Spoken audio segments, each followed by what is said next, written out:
Bom dia, boa tarde, boa noite, galera. Sejam bem-vindos a mais um episódio do Voz da Arquibancada, o maior e melhor podcast em linha reta da América Latina. Vamos, como sempre a gente fala aqui, vamos dar aquela curtida, aquele like aí no YouTube, se inscrevam no canal, também dê uma seguida na gente lá no Instagram e no Twitter, no arroba Voz da Bancada _. Hoje a gente faz um programa diferente, hoje como vocês estão vendo não é live, né? A gente está gravando esse programa e vamos, sem mais delongas, como diria o outro, vamos começar isso aqui. Apresentar o primeiro convidado de hoje, Nenel, nosso amigo Manuel Bastos. Nenel, entra aí, meu velho. Fala, Hugo. Bom dia, boa tarde, boa noite a todos aí, todos os amigos rubro-negros. Rubro-negros não, torcedores do Esporte Clube do Recife. Queria dizer que é um prazer estar aqui mais uma vez com vocês. E hoje, em especial, não vou estragar a surpresa, vou deixar para Hugo. Mas hoje é um prazer em dobro, em triplo, é um prazer muito maior. Agradeço demais por estar aqui com vocês. Continua daí. É isso. E agora o nosso convidado especial de hoje, nesse quadro que eu vou explicar já já. Nenel, ó. Dudu, bota o presidente na tela, Dudu. É isso, hoje estamos com o Wanderson Lacerda, ex-presidente, um dos maiores presidentes da história do esporte. Um cara que eu tenho um carinho especial por alguns motivos que eu vou contando ao longo do programa. E hoje a gente vai fazer a gente está começando um quadro novo, que é o Gerações Contando a História. Vamos tentar trazer aqui sempre presidentes, ex-presidentes, diretores, jogadores, personagens que fizeram, de certa forma, a história do clube e conversar com eles sobre o clube, sobre a vida deles em relação ao clube. Então é isso. Hoje tem o Wanderson. Wanderson, seja bem-vindo. Muito obrigado por participar do programa, por estar disponível para a gente. E a casa é sua, mestre. Muito obrigado pelo convite. É um prazer participar dessa mesa. Principalmente a você, Hugo, filho de um grande amigo meu. E de uma amiga minha também, porque não tem filho só com pai, é pai e mãe. É isso. A discussão de vocês. Obrigado, Wanderson. Wanderson, eu vou logo entregar isso. Wanderson foi o cara que... Meu pai, eu já contei aqui, meu pai é tricolor, doente, coitado, tá sofrendo. E Wanderson foi um dos responsáveis por fazer minha cabeça. Eu ali com 2, 3, 4 anos. E Wanderson já presidente do esporte, aquela geração de ouro da gente. Inclusive, o Wanderson foi o cara que me deu minha primeira camisa do esporte. Tá aqui em mãos, inclusive, eu trouxe ela aqui. A camisa de 96. Foi minha primeira camisa do esporte, que meu pai tricolor não me dava camisa. E Wanderson disse, não, eu vou dar a camisa ao menino sim. E me deu a camisa 96, autografada por Luiz Miller.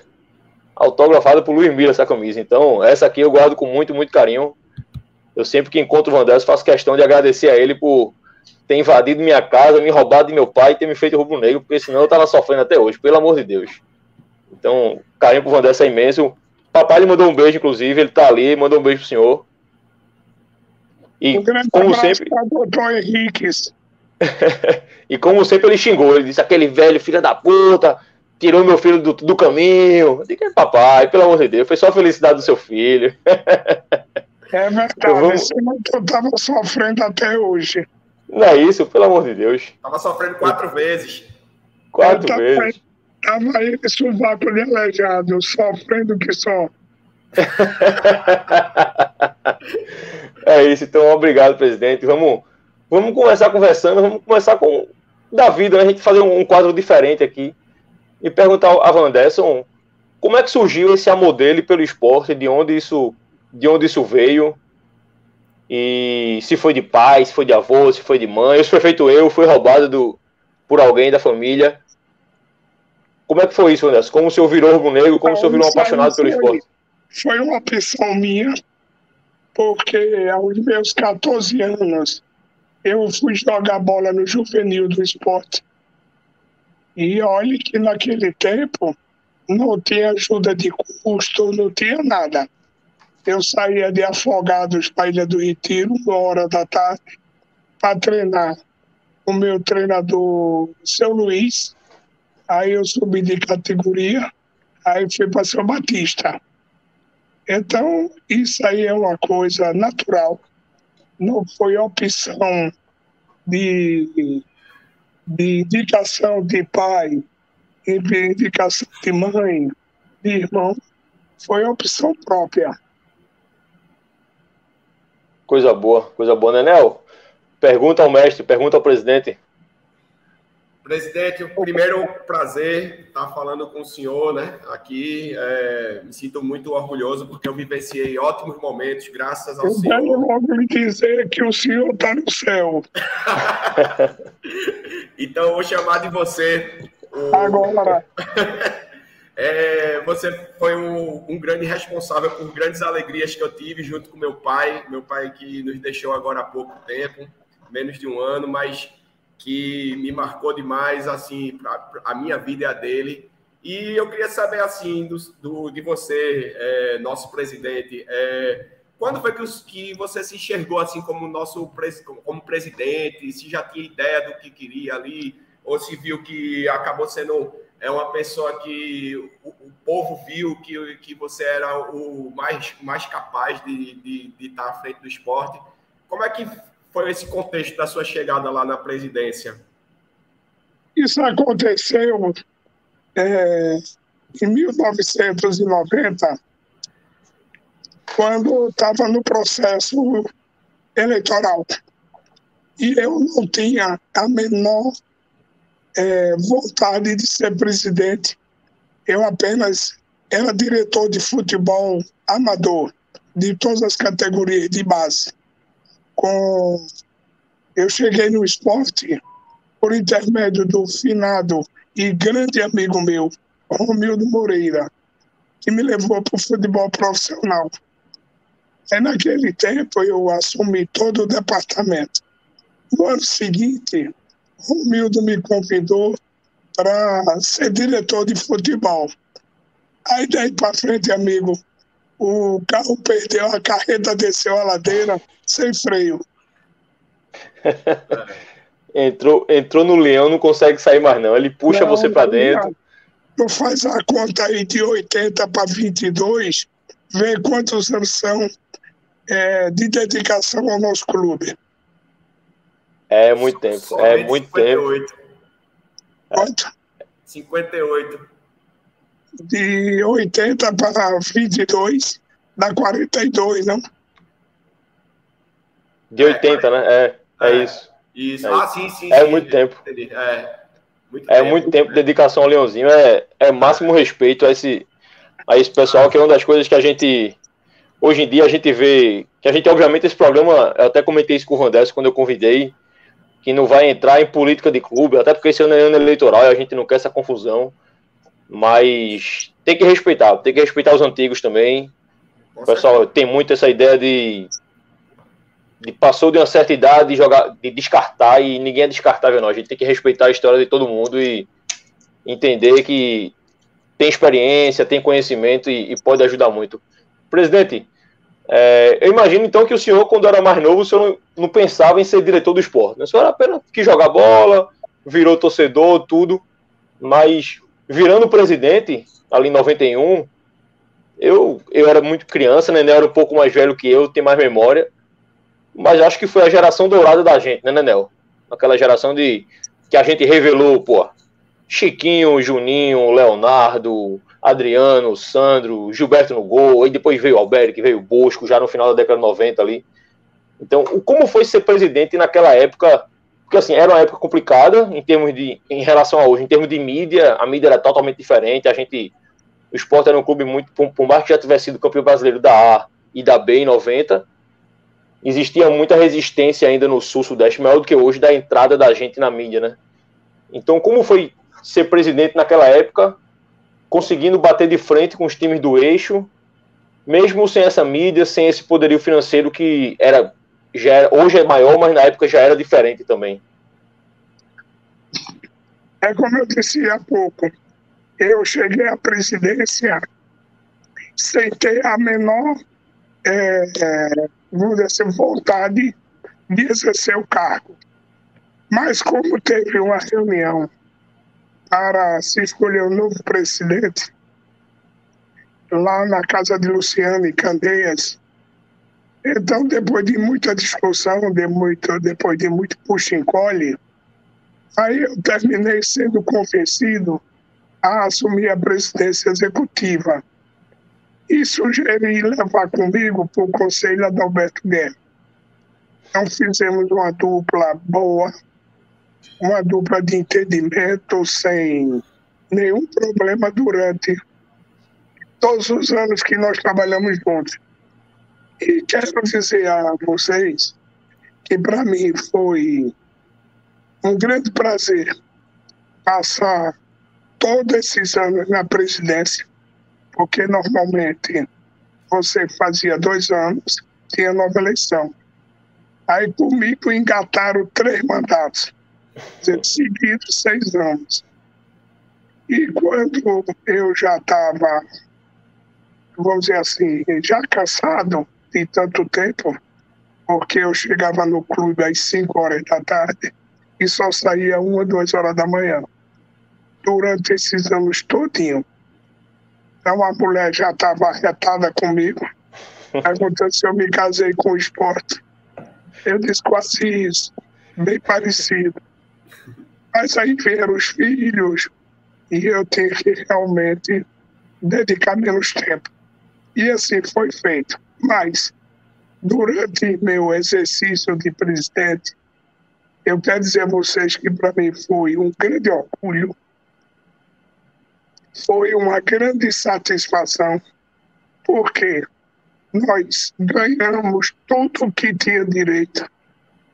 Tudo que tinha direito. Só de campeonato pernambucano foram 14, mais 2 Copas do Nordeste. A primeira inaugurada em Maceió, depois engatamos o outro campeonato. E foram, por ironia do destino, nesse período, 14 jogadores para a seleção brasileira.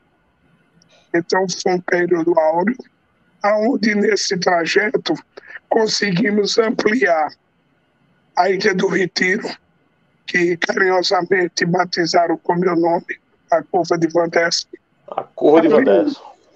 Além de ter construído a concentração do esporte, que eu batizei de Antônio Maria de Carvalho Lages, porque nós tínhamos uma despesa grande de concentração com hotéis.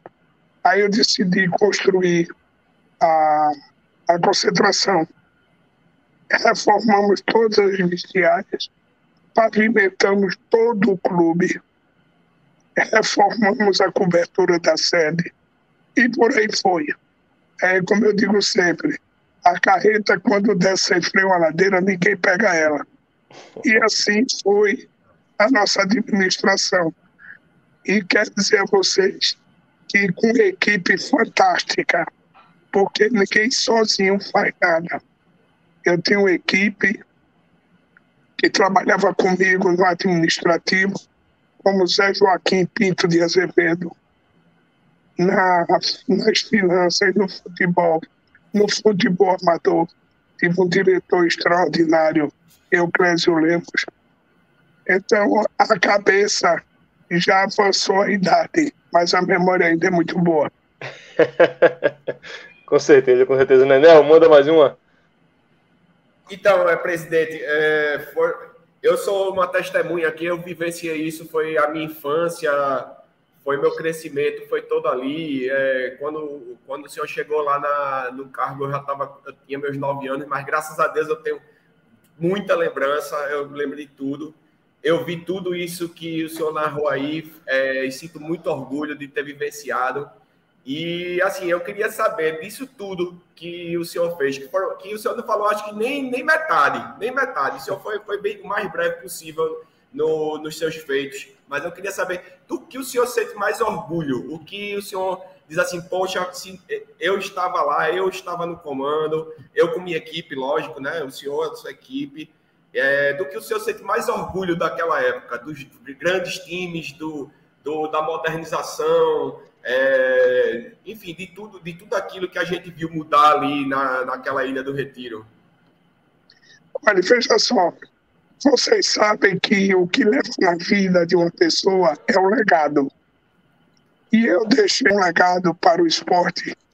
Posso, sem falsa modéstia, dizer que eu deixei um legado muito bom, ou talvez excelente, porque em pouco tempo, porque o clube tem 100 e tantos anos, e durante 6 anos eu consegui dar uma reviravolta tremenda no futebol, na visibilidade não só nacional como no exterior. Por exemplo, na Espanha, ainda hoje o esporte é reconhecido e é lembrado por Adriano, que foi jogar na Espanha. Nós tivemos o Dinho, que foi jogar no Celta de Vigo. Então, tudo isso fez com que o nome do esporte ultrapassasse as barreiras do Atlântico. E para mim foi muito importante, para toda a diretoria, e por que não dizer, para os cofres do clube, que foram boas negociações, grandes negociações. E eu tinha na minha cabeça um objetivo traçado com a diretoria. Todas as vendas que fossem feitas, uma parte do capital seria para investir no patrimônio. E assim foi feito. Então, o patrimônio do clube cresceu nessa fase, com grandes obras, com obras que nem o tempo vai acabar. Eu estou nessa perspectiva também, a parte patrimonial, esse legado, só aquela, como ele acabou de falar, né, Nenel? É a curva de Van Dessen, né? Ninguém vai para a cadeira de ampliação, né? A gente vai para a curva de Van Dessen. Então, só ter esse nome ali já é uma coisa que deve mexer. Que fosse comigo, imagina, a curva do Nenel, pelo amor de Deus. Isso é pro cara endoidar. A curva de Van Dessen é coisa de louco. Eu já vi...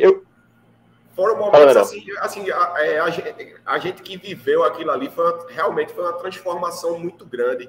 A Ilha do Retiro, hoje, ela beleza que a gente pode considerar, porque hoje teve essa onda de arenas e tudo, aí a gente acabou ficando atrasado, mas um tempo atrás, há uns 15, 20 anos atrás, a gente ainda era exemplo. Eu me lembro que a Bandeirantes ali na figura de Luciano do Vale sempre estava presente até dentro dos vestiários do clube, que eram os mais modernos do Brasil na época. A gente tem muita coisa para se orgulhar, e tudo veio do começo da década de 90, ali quando o Van Dessen estava no comando. Inclusive os nossos vários times, quando Dinho, Leonardo, Jefferson, Gilberto, o melhor goleiro do Campeonato Brasileiro de 91, e por aí vai.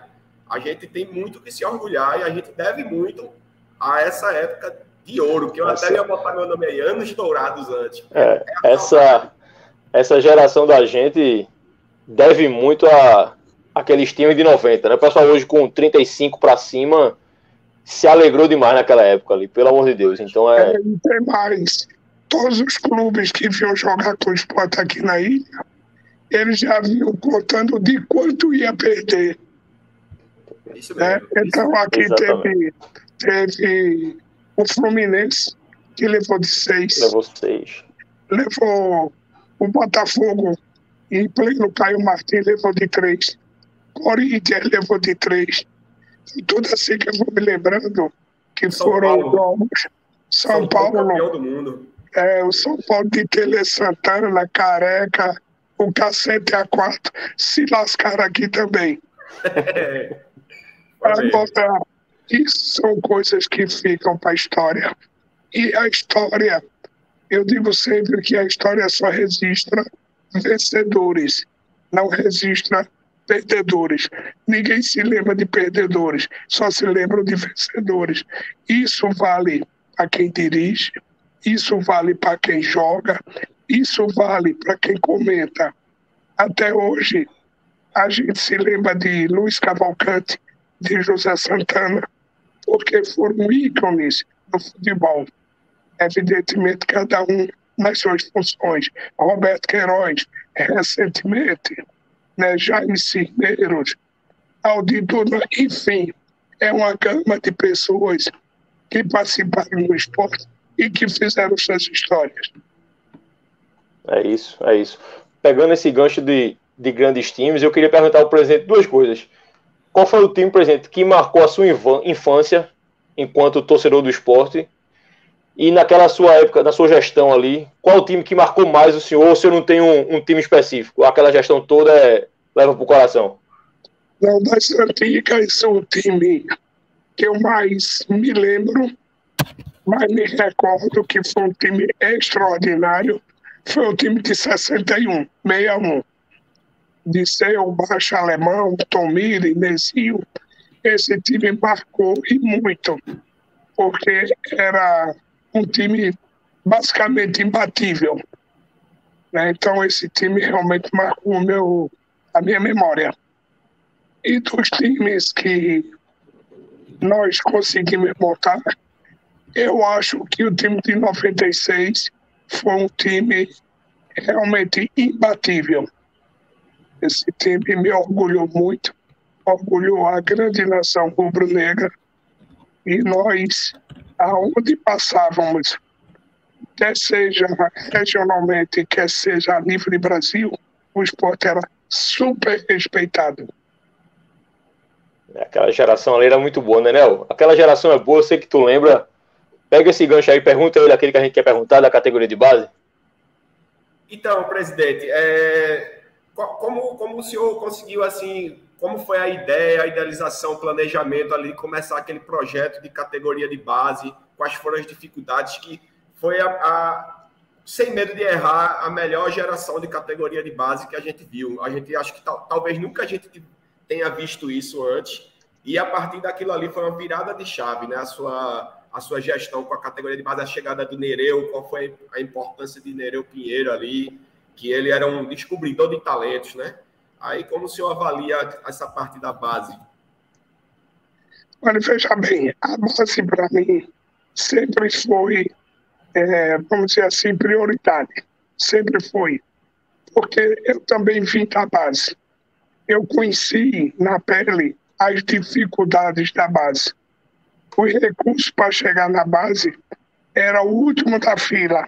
E depois de muita insistência, muitas vezes eu tive que botar do meu bolso para suprir as necessidades da categoria de base.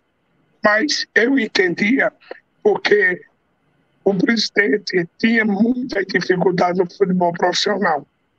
E eu tinha graças a Deus, um certo conforto financeiro e não me fazia falta. Então, daí, da vida da base para dar prioridade à base, isso foi o começo. E eu sempre enxerguei que a base é o futuro de qualquer clube, não é só o esporte, não. Qualquer clube. Porque qual é o objetivo da base? Você selecionar jogadores, em seguida selecionar os melhores, botar para jogar no futebol profissional para ver a consolidação do atleta. E nisso eu também conhecia Nereu Pinheiro de nome, mas admirava o trabalho dele no América.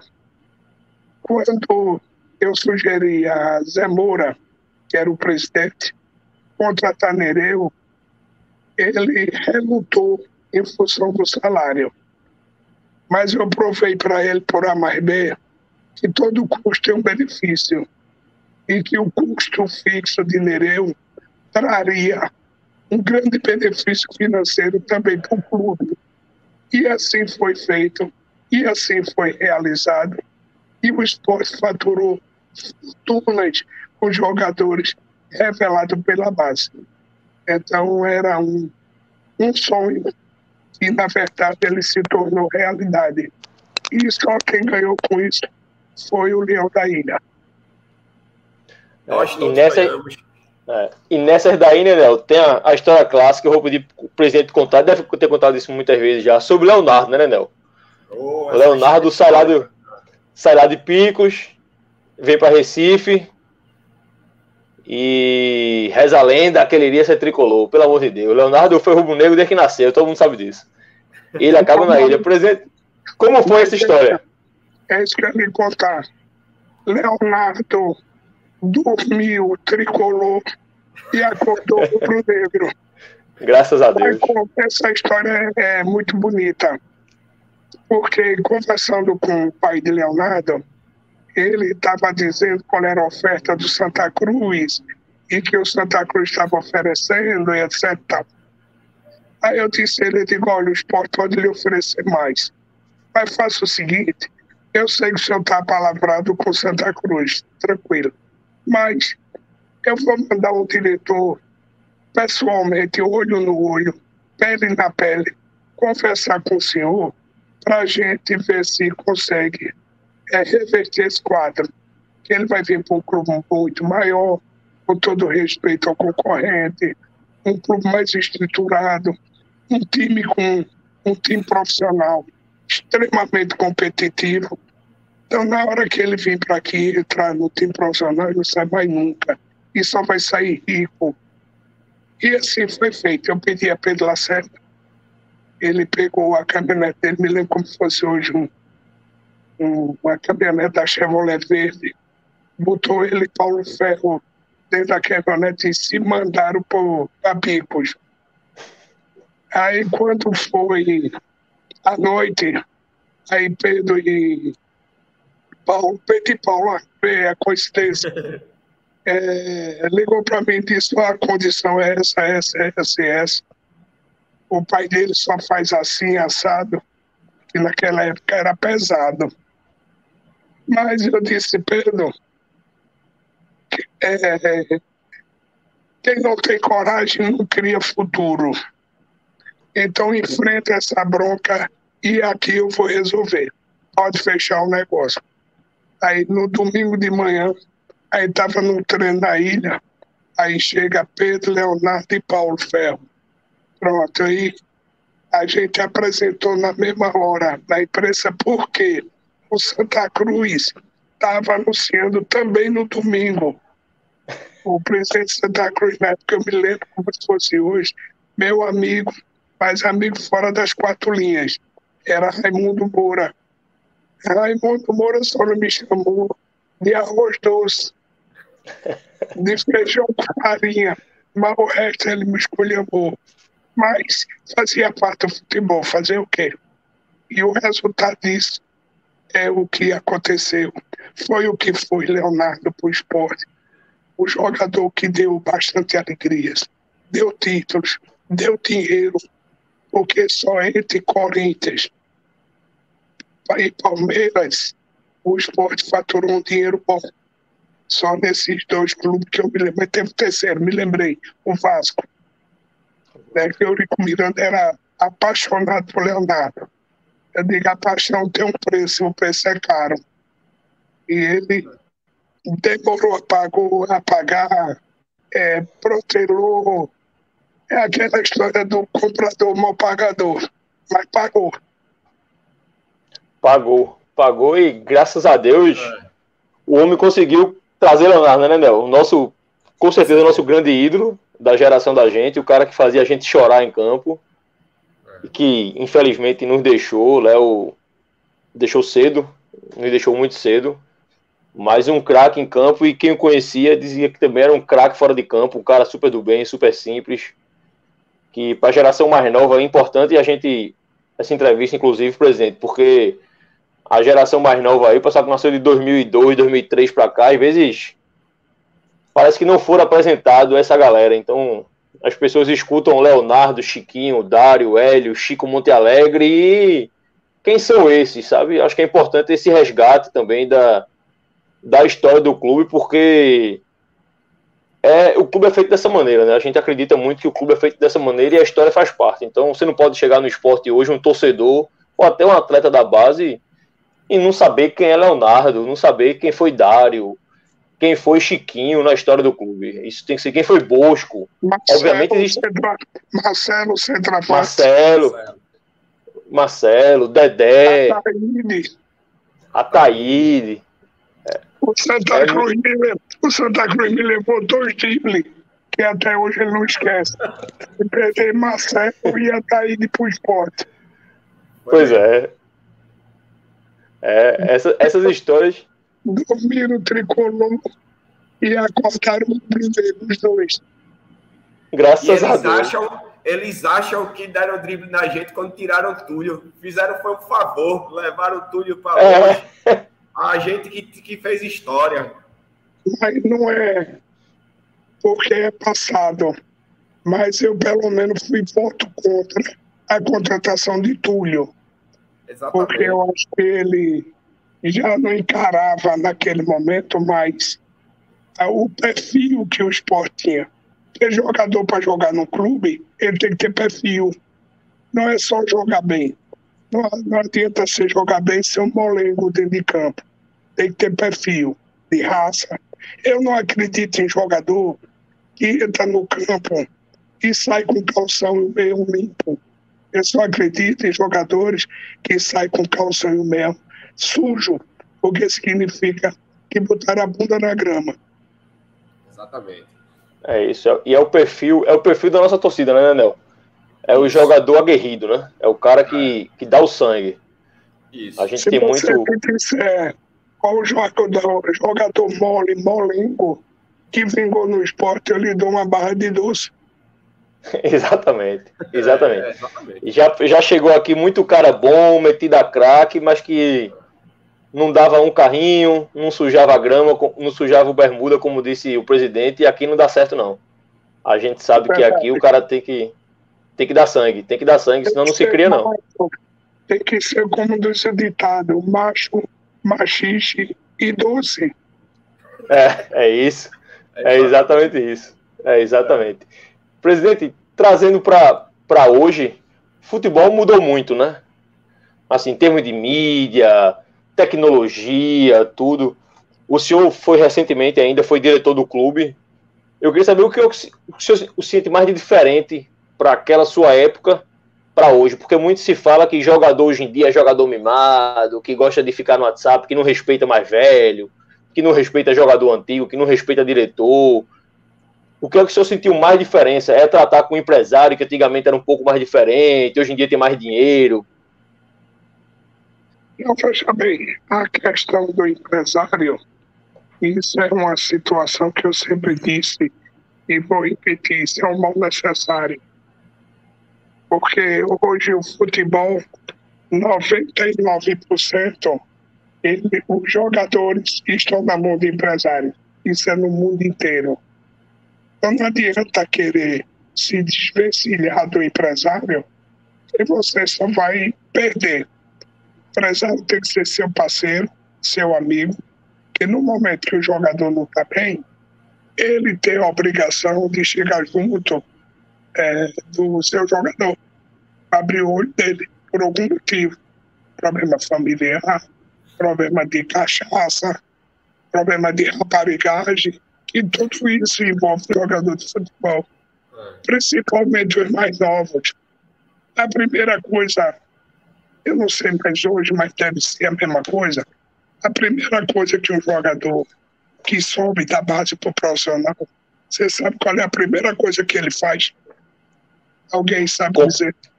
Comprar um carro. Pronto, é isso aí. Nunca comprar um apartamento. O primeiro jogador que eu conheço no esporte, que quando ele foi promovido profissional e eu aumentei o salário dele, aí eu perguntei a ele, você tem casa própria? Ele disse, não. Então, de você, com esse dinheiro que vai pegar das luvas, você vai dar entrada num apartamento para você e sua família. E assim ele me escutou e assim ele fez, que foi Sandro Cocão. Sandro, um jogador,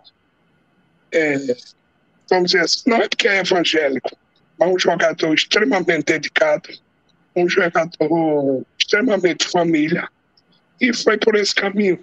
E graças a Deus, Sandro hoje é um homem financeiramente realizado, familiarmente também um cara extremamente concretizado. Então isso também, afora a linha da bola, nos deixa satisfeito. Boa. É isso mesmo. Nenel, mais alguma coisa, Nenel? Então, uma curiosidade que eu tenho, assim, presidente, voltando um pouco, assim, né, a gente fazendo um bate-volta aí, a gente veio agora mais para perto, voltando mais para longe. Eu vejo muito assim a década de 90 como a mídia ela conseguia esconder mais as podreiras que a gente sabe que aconteciam. Aí eu queria saber como era ter que administrar aquelas situações, porque dando um exemplo assim do que eu tenho muita raiva daquela época. Pronto, o Campeonato Brasileiro de 94, na minha opinião, foi muito manipulado, quando a gente fez uma campanha exatamente igual à do Palmeiras, só que a gente ganhava no saldo de gols, a gente era para ter se classificado naquele regulamento ridículo, só que eles vinham com um ponto extra. E, assim, a mídia escondia muito, havia muito erro de arbitragem grosseiro que a mídia escondia.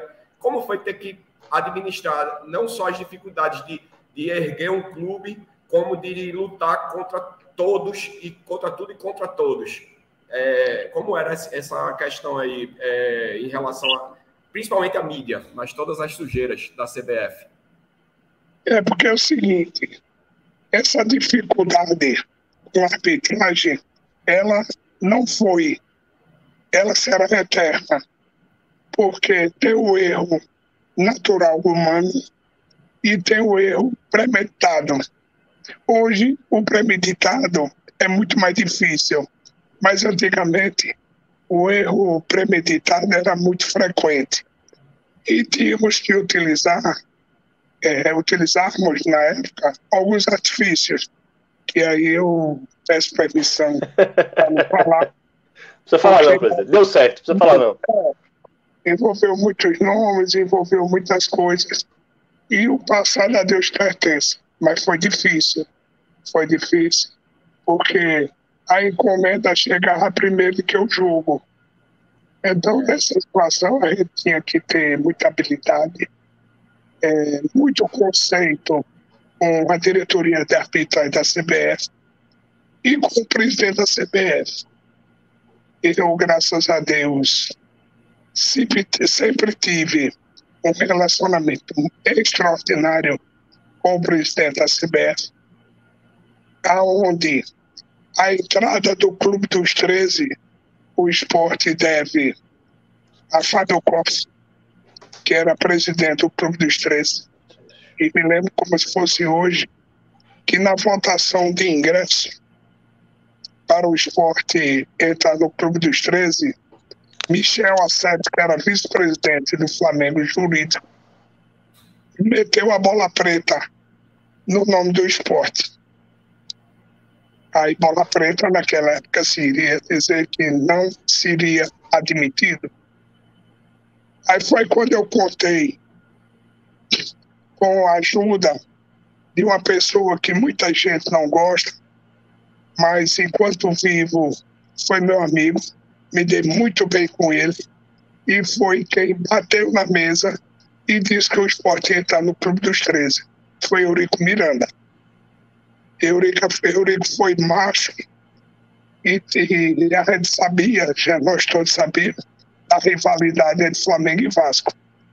Mas nesse ponto, Eurico foi firme. E Fábio Koff também. E o presidente do Goiás, e daqui a pouco eu me lembro dele, também foi a favor da retirada da bola preta. Então, diante dos pedidos, sim, o presidente de São Paulo também foi contra. Aí, nesse momento, o Michel Assad decidiu retirar a bola preta. Aí, eu que estava fora do Clube dos 13, meia hora depois eu estava dentro do Clube dos 13. Graças a Deus, né, Nel? Graças a Deus. Graças a Deus. E com a entrada do Sport no Clube dos 13, as finanças do Sport melhoraram consideravelmente. E os concorrentes nossos aqui locais diziam que o Sport só estava no ponto que estava, que tinha verba do Clube dos 13. E os outros clubes não tinham verba, não. Era só o Sport. Santa Cruz teve a Parmalat e não fez nada. Não conseguiu nos superar. Teve muito mais dinheiro que nós com a Parmalat. O leite da Parmalat azedou. Exatamente. Azedou muito. Exatamente. Nunca vamos nos esquecer daquela saia de Leonardo e Mancuso no Arruda lotado, né, Léo? Grande memória. Aquele jogo ali é... Lata e Leonardo é Pitbull. Presidente, como o senhor trazendo para hoje, assim, já acabando a entrevista, já 40 minutinhos já, o senhor está trabalhando, como o senhor vê o esporte planejando hoje para o futuro do esporte? A gente sabe que o clube está muito problema financeiro, hoje em dia o mercado está mais complicado, o Stume do Sul, e agora fechando esse negócio de SAF, alguns clubes sendo vendidos. O senhor quer opinar sobre isso? O senhor acha, por exemplo, SAF, se a gente tem que se organizar por aqui mesmo, investir na base, vender jogador e pagar nossas dívidas? O que é que o senhor acha sobre isso? Eu sou contra esse negócio de SAF. O clube tem que aprender, o clube tem que saber andar com as próprias pernas. Não adianta o Sport querer trazer um jogador hoje e Estrela pagando 700 mil de salário, não adianta. Vai quebrar o clube. Tem que ter capacidade de peregrinar, capacidade de descobrir jogadores de alta qualidade com salários que caibam no orçamento do clube. Eu acho que o presidente atual, Yuri Irmão, está dentro da filosofia do clube. Não adianta loucura. E o time, dentro das suas possibilidades, na minha ótica, está indo bem. Está indo muito bem, porque se você comparar o time do Flamengo, a folha do Flamengo, a folha do Palmeiras, a folha do Sport, embora em séries diferentes, né, a folha do Ceará. Então, o Sport está modestamente muito bem administrado. E, claro, que o sonho de voltar para a Série A ficou um pouco difícil, mas ainda tem esperança. E a esperança é a última que morre, né? A pontuação ficou distante, mas recentemente vem diminuindo. E a cada passo que for diminuindo, eu tenho fé que a gente ainda pode chegar à Série A. É isso. Eu concordo com o senhor também. Eu acho que o caminho é esse. Nenê, meu velho, 43 minutinhos de entrevista, estamos chegando aqui. O teu relógio tá ruim aí, porque no meu tá com 46,51. Já passamos do limite. Já passamos do limite. Tô vendo aqui pelo celular, aí tem ao vivo 47,07 agora. Eu tava vendo errado, isso tá certo. Como sempre, o homem tá certo, né? O homem é uma máquina. Estamos chegando no fim aqui. Agradecer demais a presença de Nenê. O Nenê, meu velho, valeu, viu, velho? Nenê é um homem que... agradeço aí.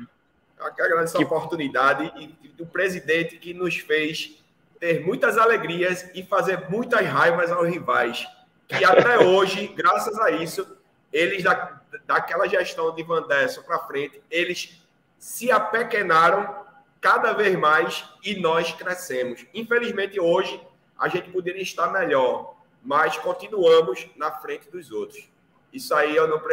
por mais que queiram discutir, os números falam. Os números falam e mostram que nós somos infinitamente maiores e vai demorar, no mínimo, 30 anos para eles conseguirem igualar se o Sport falir. Se o Sport continuar, eles não igualam nunca. Eu acho que o Sport vai estar à frente deles pela quantidade de títulos que o Sport tem hoje. Com certeza. 44. Precisa mais nada. Obrigado aí pela participação. Obrigado pelos elogios que eu não mereço. Vai ter que agradecer. E vamos para frente pelo Sport tudo sempre. Pelo Sport tudo, presidente. Pelo Sport tudo sempre. Presidente, muito obrigado aí pela parar seu dia de trabalho aí para conversar com a gente. Abraço grande. O senhor, como eu disse no começo, é responsável pela minha loucura pelo esporte também. O senhor tem grande parcela nisso. A camisa tá aqui guardadinha, bonitinha. Aquela camisa não sai daqui nunca. E obrigado por tudo. Obrigado pela entrevista. A gente sabe que o dia é corrido e se precisar da gente para alguma coisa, é só falar que a gente a gente faz. O senhor merece os elogios, sim, foi um dos grandes presidentes da história do clube.